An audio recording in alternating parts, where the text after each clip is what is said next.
Interesting. तो आप देख ही सकते हो इस डायग्राम को देख के कि क्या पढ़ाने वाली हूँ मैं आज। तो आज हम डिस्कस करेंगे ह्यूमंस के डाइजेस्टिव सिस्टम के ऊपर, और जो मेन हमारा फोकस रहेगा that is nutrition in human beings. तो आज हम करने जा रहे हैं न्यूट्रिशन इन ह्यूमन बीइंग्स। तो चलिए स्टार्ट करते हैं आज का हमारा टॉपिक। लेकिन उससे पहले मेरे चैनल को प्लीज जरूर सब्सक्राइब करें और साथ में बेल आइकन को भी प्रेस कर लें so that you don't miss any type of video. Okay, so let's get started. So here we have diagram of human alimentary canal. This is human alimentary canal. So as you know, food is very important for us because food ही एक ऐसा source है जो हमें energy provide करवाता है to perform various activities in our daily life. Okay, तो food जब हम खाते हैं, हम वेरियस काइंड्स का फूड खाते हैं। ओके, फिर उसके बाद हम क्या करते हैं, नेचुरली जो देखा जाए कि जब भी हम फूड खाते हैं तो उसको हमें छोटे छोटे टुकड़ों में जो है वो ब्रेक डाउन करना पड़ता है उसका, क्योंकि हमें जो हम खाते हैं वो डायरेक्टली एब्जॉर्ब नहीं हो सकता है। तो सबसे पहले उसको छोटे छोटे जो है वो पार्टिकल्स में डिवाइड करना पड़ता है। तो इसके लिए जो काम आते हैं, सबसे पहले जैसे ही खाना मुंह में जाएगा, हमारे माउथ के अंदर होंगे टीथ जो कि फूड की मैस्टिकेशन करेंगे और फूड को स्मॉल पार्टिकल्स में जो है वो उसका ब्रेक डाउन कर देंगे। उसके बाद क्या होता है, जब भी हमें भूख लगती है तो आप देखते हो कि हमारे माउथ जो है वो वाटरी हो जाता है, मुंह में पानी आ जाता है। जब भी मैं आपके सामने अगर कुछ रख दूँ, यहाँ पे अभी रसगुल्ले रखी है मान लो अभी आपके सामने, तो क्या होगा, आपके मुंह में पानी आ जाएगा कि जल्दी से हमें खाना है। तो मेरे मुंह में भी आ रहा है। तो मतलब क्या होगा, अगर आपके मुंह में पानी आएगा तो मीन्स वो पानी, दैट्स नॉट वाटर, एक्चुअल में वो क्या होता है, सलाइवा। सो जो सलाइवा होता है वो सिक्रीट करती हैं सलाइवरी ग्लैंड जो हमारे माउथ के अंदर ही प्रेजेंट होती हैं। अब जो हमारे डाइजेस्टिव सिस्टम का मेन एस्पेक्ट है दैट इज कि हम जो फूड खाते हैं वो होता है कॉम्प्लेक्स, और कॉम्प्लेक्स चीज़ों को हम एब्जॉर्ब नहीं कर सकते। उनको एब्जॉर्ब करने के लिए हमें उनको सिंपल सब्सटेंसेस में उनका ब्रेक डाउन जो है वो करना पड़ेगा। तो यहाँ फूड हम खा रहे हैं वो कैसा है, कॉम्प्लेक्स है। कहने का मतलब वो कैसी फॉर्म है, एक कॉम्प्लेक्स फॉर्म है। और फूड में हमारे जितने भी जो मेन कंपोनेंट्स हैं लाइक कार्बोहाइड्रेट्स, फैट्स हो गए, प्रोटीन्स हो गई, इनको एक्वायर करना जो है, इनकी एब्जॉर्प्शन करना जो है वो मेन एम है डाइजेस्टिव सिस्टम का। ओके, सो जैसे ही हमने जो है मैस्टिकेट किया फूड को, उसके बाद वो स्मॉलर पार्टिकल्स में डिवाइड हो जाएगा। किसकी हेल्प से, सलाइवा की हेल्प से। तो सलाइवा में एक स्पेशल एंजाइम होता है, ओके, जिसको हम बायोकैटलिस्ट भी कहते हैं। क्या होंगे, एंजाइम्स होंगे, स्पेशल एंजाइम्स। तो एंजाइम्स जो होते हैं वो बायोकैटलिस्ट होते हैं। कहने का मतलब कि ये कोई भी रिएक्शन जो होती है, केमिकल रिएक्शन, उसकी स्पीड को जो है वो काफ़ी ज़्यादा टाइम्स जो है वो बढ़ा देती है। तो ऐसे ही कुछ एंजाइम्स बायोकैटलिस्ट हमारे बॉडी के अंदर प्रेजेंट रहते हैं। तो ऐसा ही एक एंजाइम है हमारे सलाइवा में जिसका नाम है सलाइवरी अमाइलेज।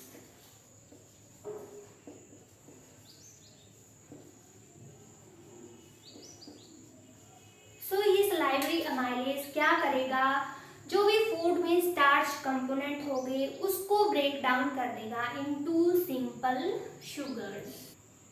अब माउथ में अच्छे से जो है फूड जब मिक्स अप हो जाता है, स्टार्च जो है वो शुगर्स में कन्वर्ट हो जाता है, तो उसके बाद अब क्या होगा, हमारा जो फूड है वो नीचे की तरफ जाना जो है वो स्टार्ट हो जाएगा। यानी this is mouth cavity.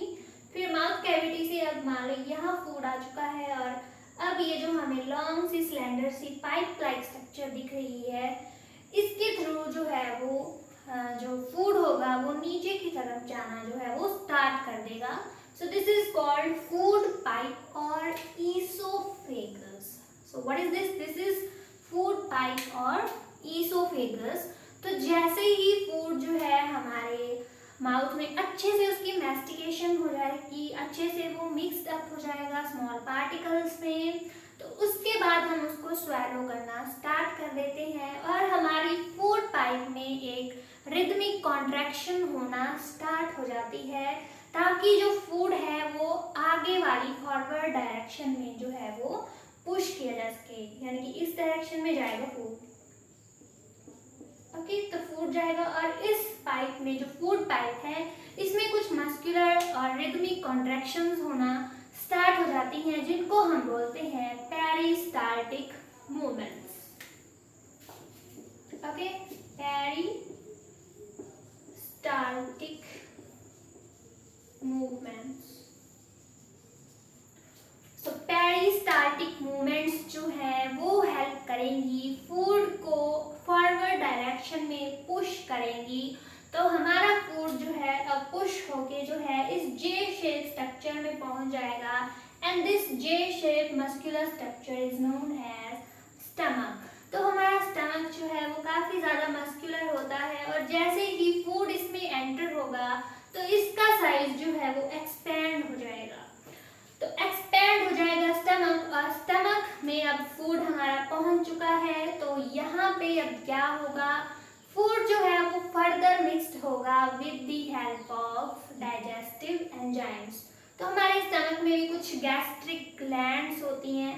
Okay, तो स्टमक में जो ग्लैंड्स होंगी उनको बोलेंगे गैस्ट्रिक ग्लैंड्स।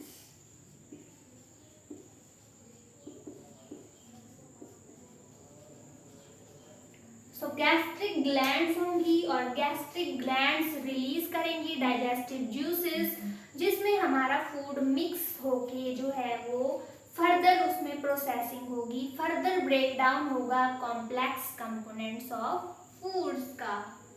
सो गैस्ट्रिक ग्लैंड्स जो है वो कुछ ऐसे सब्सटेंसेस रिलीज करेंगी जो फूड की फर्दर ब्रेकडाउन में हेल्प करेगा।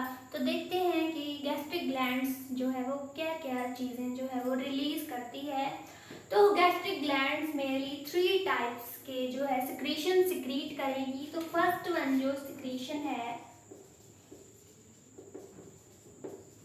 That is hydrochloric acid plus protein digesting enzyme that is pepsin, and third one is mucus.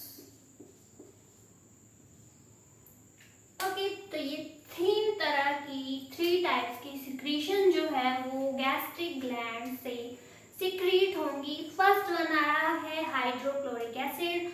तो hydrochloric acid as you know एक एसिड है HCl। तो HCl का क्या काम होता है, ये जो है स्टमक में एसिडिटी जो है यानी कि एसिडिक मीडियम के को जो है वो क्रिएट करेगा, क्योंकि हमारा जो पेप्सिन है that is protein digesting enzyme, यानी कि फूड में जितनी भी प्रोटीन होगी अब यहाँ पे जो है वो फर्दर उसका ब्रेक डाउन होना स्टार्ट हो जाएगा। तो प्रोटीन डाइजेस्टिंग एंजाइम होगा पेप्सिन, और पेप्सिन जो है उसको अपना काम करने के लिए थोड़ा सा एसिडिक मीडियम जो है उसकी नीड होती है। तो वही एसिडिक मीडियम जो है वो HCl जो है वो क्रिएट करेगा। और साथ में जो थर्ड सिक्रीशन है दैट इज म्यूकस। तो म्यूकस जो है नॉर्मल कंडीशन में जो भी हमारा स्टमक की लाइनिंग होती है उसको प्रिवेंट करता है from this hydrochloric acid. Okay, यानी कि जब हमारा पेट में कुछ नहीं होता है, खाली पेट होते हैं हम, तो हमारा जो स्टमक की वॉल है उसको कोई डेंजर ना हो, उसको कोई हार्म ना हो, तो उसकी प्रोटेक्शन के लिए जो स्टमक की लाइनिंग है होती है उसके ऊपर म्यूकस जो है वो उसकी लाइनिंग बनी होती है मतलब। ओके, तो म्यूकस उसको लाइन करके रखता है ताकि HCl के कांटेक्ट में जो है वो स्टमक वॉल्स ना आए। तो ये थी 3 सिक्रीशंस। और उसके बाद आपने सुना होगा एसिडिटी के बारे में। तो यही रीज़न है जब HCl की सिक्रीशन जो है वो काफ़ी ज़्यादा बढ़ जाती है तब जो है पेशेंट को एसिडिटी की प्रॉब्लम जो है वो हो जाती है। तो यही है वो एसिडिटी, क्योंकि हमारे स्टमक में जो है वो HCl नेम का एसिड जो है वो प्रेजेंट रहता है। सो अब जो है नेक्स्ट हमारा जब प्रोसेसिंग हो जाएगी स्टमक में, तो स्टमक को यहाँ पे एक स्टमक स्पिंचर होता है जो रेगुलेट करता है कि कितना अमाउंट जो है वो फूड का आगे वाले पार्ट में पुश करना है। तो अब हमारा फूड कहाँ पे आ जाएगा, स्टमक से निकल के एक नेक्स्ट स्ट्रक्चर में आ जाएगा which is called small intestine. So small intestine जो है वो लेंथ में काफ़ी ज़्यादा बड़ी होती है और इतने से छोटे स्पेस में जो है इसको पैक करना होता है, तो इसीलिए ये काफ़ी ज़्यादा क्वाइल्ड रहती है। और स्मॉल इंटेस्टाइन की लेंथ जो है वो वेरी करती है हर एनिमल्स में उनकी फीडिंग हैबिट पे। फॉर एग्जांपल अगर मान लीजिए एनिमल हमारे पास होगा हर्बिवोर्स, यानी कि जो एनिमल्स हर्ब्स खाते हैं, घास वगैरह खाएंगे, तो उनकी जो स्मॉल इंटेस्टाइन होती है उसकी लेंथ जो है वो काफ़ी ज़्यादा बड़ी होती है, क्योंकि आपको पता है ग्रास में सेलुलोज होता है और सेलुलोज को डाइजेस्ट करना इजी नहीं होता है, वो टाइम लेता है डाइजेस्ट होने में। तो इसीलिए जो है उनकी स्मॉल इंटेस्टाइन जो है वो काफ़ी ज़्यादा लॉन्ग होती है।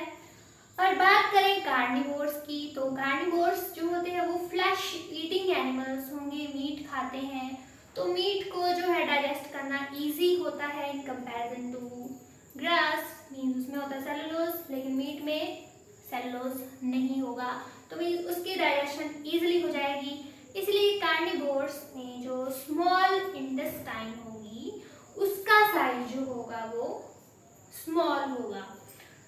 तो पीछे हमने पढ़ा कि जो स्टमक में था HCl था, तो HCl में एसिडिक मीडियम जो था वो उसका क्रिएशन हो रहा था, लेकिन अब क्या होगा, जैसे ही ये स्मॉल इंटेस्टाइन में आएगा तो फूड जो है उसको जो है अब एल्केलाइन मीडियम जो है हमें प्रोवाइड करवाना पड़ेगा, ताकि जो है वो पैंक्रियाटिक जो जूस होंगे वो अपना काम जो है वो वहाँ पे अच्छे से परफॉर्म कर सकें।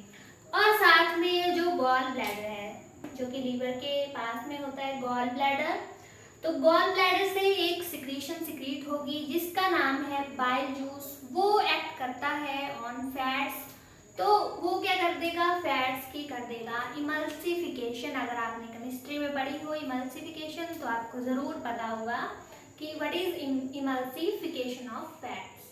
तो सेम फिनोमिनन जो है इनसाइड स्मॉल इंटेस्टाइन होएगा। इसमें क्या होगा, जो फैट्स के अब लार्ज ग्लोब्यूल्स हैं, क्योंकि अब लार्ज जो भी सब्सटेंस है उसके ऊपर एंजाइम जो है वो अपना काम अच्छे से नहीं कर पाएंगे, तो मतलब बड़ी वाली चीज़ को हमें छोटी वाली में जो है उसको ब्रेक डाउन करना पड़ेगा। तो इसीलिए हम जो है वो फैट्स के लार्ज ग्लोब्यूल्स को स्मॉल ग्लोब्यूल्स में जो है वो उसका ब्रेक डाउन कर देंगे। किसकी हेल्प से हो रही है, बाइल जूस की हेल्प से। तो यहाँ पे जो है फैट्स फिर स्मॉल ग्लोब्यूल्स में चेंज हो जाएंगे और एंजाइम जो है प्रॉपरली अपना एक्शन जो है वो परफॉर्म कर पाएगा। तो साथ में पैनक्रियास भी कुछ पैनक्रियाटिक जूस जो है वो रिलीज करता है, जिसमें होंगे कुछ एंजाइम्स। तो उसमें दो तरह के एंजाइम होते हैं, पहला है ट्रिप्सिन। जो ट्रिप्सिन होगा that is protein digesting enzyme, protein को डाइजेस्ट करेगा ये। और साथ में होता है लाइपेज। तो लाइपेज जहाँ भी आपको लाइपेज यानी कि लिपिड पर्ड वाले मिलेगा, मतलब वो फैट से रिलेटेड होगा। तो यहाँ पे जो लाइपेज होगा, lipase is used for breaking down of emulsified fats की ब्रेक डाउन के लिए यहाँ पे जो है वो लाइपेज एंजाइम जो है वो काम करेगा। तो ये दो सिक्रीशन जो है वो पैनक्रियाटिक जूस रिलीज करेगा इनसाइड दिस स्मॉल इंटेस्टाइन। तो इस तरह जो है वो प्रोटीन और जो हमारे फैट्स होंगे वो फर्दर ब्रेक डाउन हो जाएंगे इनटू सिंपल सब्सटेंसेस में। और इसके बाद जो है वो जो कि हमारा फूड होगा, तो स्मॉल इंटेस्टाइन खुद जो है खुद भी कुछ जूसेस जो है वो रिलीज करती है, जिनको हम बोलते हैं इंटेस्टाइनल जूसेस।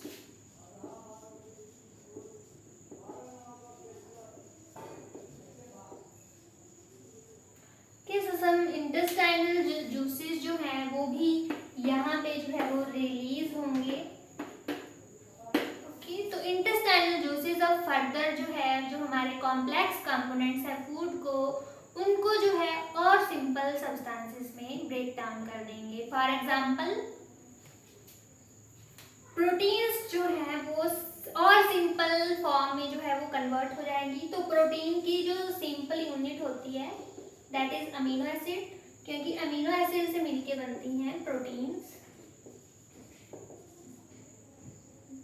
दूसरा हमारे पास है फैट्स। तो फैट जो है वो ग्लिसरॉल प्लस फैटी एसिड में जो है वो चेंज हो जाएगा। और तीसरा मीन्स कार्बोहाइड्रेट। तो कार्बोहाइड्रेट का सिंपल फॉर्म है शुगर यानी कि ग्लूकोज। तो आप देख सकते हो कि ये जो कॉम्प्लेक्स कंपोनेंट्स थे हमारे फूड के, प्रोटीन्स, फैट्स एंड कार्बोहाइड्रेट्स, वो सिंपल फॉर्म में जो है वो कन्वर्ट हो चुके हैं। कहाँ पे हो रहे हैं? स्मॉल इंटेस्टाइन में। तो अब ये तीनों जो है वो काफी ज्यादा सिंपल बन चुके हैं और रेडी हैं for the process of absorption. तो यहाँ से अब एब्जॉर्प्शन होना जो है वो स्टार्ट हो जाएगी। सो नेक्स्ट अब जो भी हमारा फूड था जो कि एब्जॉर्प्शन के लिए रेडी है, तो अब यहाँ पे जो है एब्जॉर्प्शन होगी with the help of a small finger like projection, जिनको हम बोलते हैं विलाई। ओके, तो फिंगर लाइक होती है इस तरह से। तो ये जो है वो जो इंटेस्टाइन के अंदर जितना भी एरिया होता है, सरफेस एरिया, उसको इंक्रीज कर देगा और वहाँ पे जो है कंप्लीट एब्जॉर्प्शन हो जाएगी किसकी? जो भी हमारे फूड के कंपोनेंट्स हैं उनकी। और वहाँ से जो है ये जो विलाई होते हैं काफ़ी ज़्यादा रिचली सप्लाइड होते हैं with the help of blood vessel, ताकि इनको जो है each and every cell of body तक जो है वो पहुँचाया जा सके, जहाँ पे यहाँ इनको जो है यूटिलाइज होना है। तो जो फूड खाने से एनर्जी मिल रही है वो कहाँ पे लगेगी? मान लीजिए कोई ओल्ड सेल है उसकी रिपेयर होनी है, या फिर कोई नए सेल बन रहे हैं वहाँ पे भी एनर्जी चाहिए, या किसी नई चीज़ की फॉर्मेशन हो रही है तो वहाँ पे भी हमें एनर्जी की नीड होती है। तो वही जो है ये एनर्जी जो है वो with the help of these blood vessels के थ्रू जो है each and every part of cell जो है वो पहुँच जाएगी। और बचा बाकी अनडाइजेस्टेड फूड। तो अनडाइजेस्टेड जितना भी मटेरियल होता है वो चला जाएगा with the help of this large intestine. तो लार्ज इंटेस्टाइन में भी ऐसे ही फिंगर लाइक प्रोजेक्शंस होती हैं, जो कि जितना भी बचा कुचा पानी वगैरह है, वाटर है या कोई इंपॉर्टेंट न्यूट्रिएंट है कोई, तो उसको भी एब्जॉर्ब कर लेगा और बाकी का जो भी वेस्ट मटेरियल है वो एक्सक्रीट आउट हो जाएगा with the help of an opening that is called anus. तो एनस से जो है वो जितना भी वेस्ट होगा वो सारा बाहर निकल जाएगा। सो फ्रेंड्स, कैसी लगी आपको ये मेरी वीडियो? प्लीज कमेंट करके जरूर बताएं और मेरे चैनल को जरूर सब्सक्राइब करें और हाँ, साथ में बेल आइकन को भी प्रेस कर लें so that you don't miss a single video. Okay guys, have a nice day. Thank you.